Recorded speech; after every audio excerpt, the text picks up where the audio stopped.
Ég hugsa Seljalandsbrautir svona bara sem svona til að hjálpa. Það hjálpaði mér mjög mikið.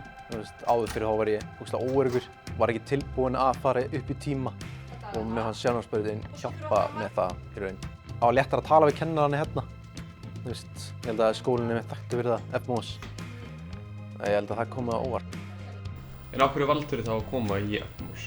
Góð félagsskap hérna og flottur staður, góð matur, góða kennarar. Já. Þetta er svona öruggur staður, að ná manni upp. Það eru margir hérna sem koma og eru ekki tilbúnir og svo gera þessi tilbúna fyrir að fara. Og mér finnst það mjög gott.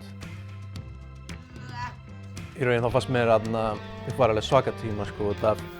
Ég var að fara að útskrifast í Seljalandsbraut og ég hélt að ég myndi ekki hafa það meiri, væri bara búinn þá. En ég mátti aðeins lengur eða fara í brautina sem ég er núna í sem stúdent.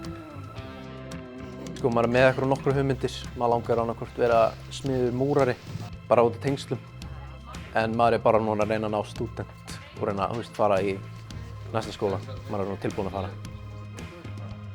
Í hverju finnst þér þú vera betri núna en áður en þú byrjaðir á Seljalandsbraut? Betri samskipti í raun. Betra að tala við fólk, tengjast, gera hópaverkefni. Lesturinn í raun það var alveg það maður var alveg svaka óöruggur þegar maður kom úr grunnskóla. Maður gæti ekki talað við fólk en maður er búinn að breyta svo svakalega og ég get örugglega þarf að þakka Seljalandsbrautina fyrir það.